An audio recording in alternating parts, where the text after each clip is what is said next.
بسم اللہ الرحمن الرحیم۔ السلام علیکم پیارے اسلام کے پیارے پیارے دوستو، امید کرتے ہیں کہ آپ ایمان اور تقوی کی بہترین حالت میں ہوں گے۔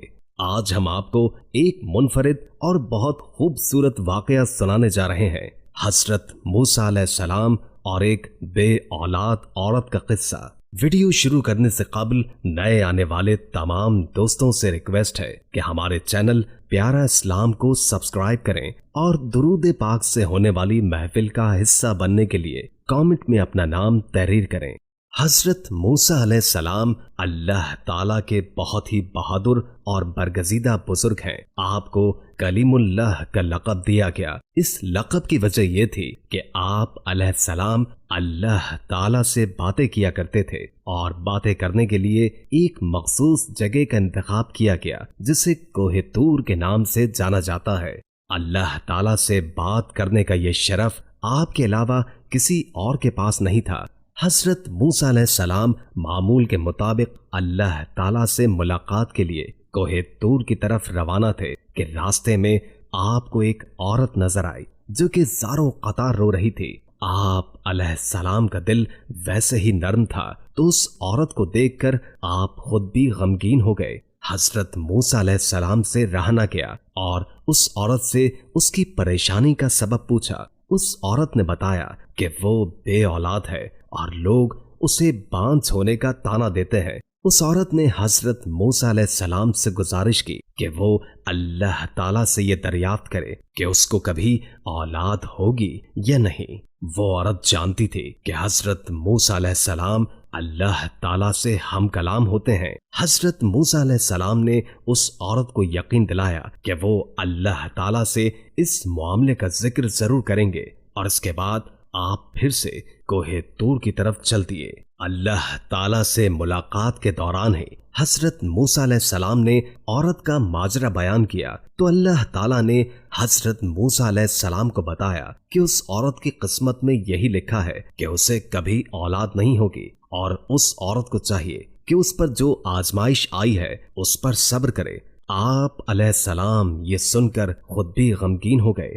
جب آپ علیہ السلام کوہ طور سے واپس لوٹے تو اس عورت کو اسی جگہ بیٹھا پایا۔ وہ آپ علیہ السلام کی ہی منتظر تھی۔ حضرت موسیٰ علیہ السلام نے عورت کو اللہ کا فیصلہ سنایا۔ عورت یہ سن کر بہت روئی۔ آپ علیہ السلام نے اس عورت کو تسلی دی اور یہ بھی کہا کہ اللہ تعالیٰ کے ہر فیصلے میں بہتری ہوتی ہے، اسی لیے وہ صبر سے کام لے۔ اولاد اللہ تعالیٰ کی دین ہوتی ہے، وہ جسے چاہے بیٹیاں عطا فرمائے یا جسے چاہے بیٹے، اور جسے چاہے دونوں ہی عطا فرما دیں۔ اس واقعے کو بہت عرصہ گزر چکا تھا۔ ایک دن اس عورت کے گھر کے قریب سے ہی ایک درویش روٹی کا سوال کر رہا تھا۔ عورت کے کان میں جب اس درویش کی صدا پڑی تو اسے رک جانے کا کہا، اور کچھ دیر کے بعد اس کے لیے روٹی لے کر آئی۔ پھر درویش نے عورت کو اولاد عطا ہونے کی دعا دی، اور ایسا ہوا کہ اللہ تعالیٰ نے اس درویش کی دعا قبول کر لی اور عورت کو اولاد کی نعمت سے نواز دیا۔ جب اس بات کی خبر حضرت موسیٰ علیہ السلام کے پاس پہنچی تو آپ علیہ السلام بہت حیران ہوئے، کیونکہ اللہ تعالیٰ نے تو انہیں بتایا تھا کہ اس عورت کی قسمت میں اولاد کا نہ ہونا لکھا ہے، تو یہ کیسے ممکن ہوا؟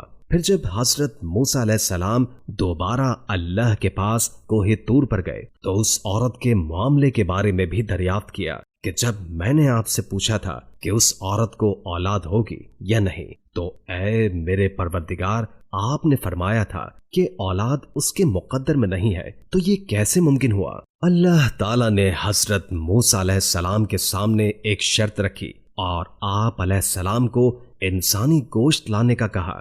جب اللہ تعالیٰ انبیاء کرام اور صحابہ کرام کو کسی چیز کا حکم دیا کرتے تھے تو کوئی بھی اللہ تعالیٰ سے سوال نہیں کرتا تھا، اسی لیے حضرت موسیٰ علیہ السلام نے بھی اللہ تعالیٰ کی اس شرط پر کوئی سوال نہ کیا اور اپنی بستی میں جا کر لوگوں کو اللہ تعالیٰ کا حکم سنایا۔ بستی کے لوگوں کو اللہ تعالیٰ کا حکم بہت عجیب لگا اور سب کے دلوں میں خوف بیٹھ گیا کہ کہیں یہاں خون ریزی نہ ہونے لگے۔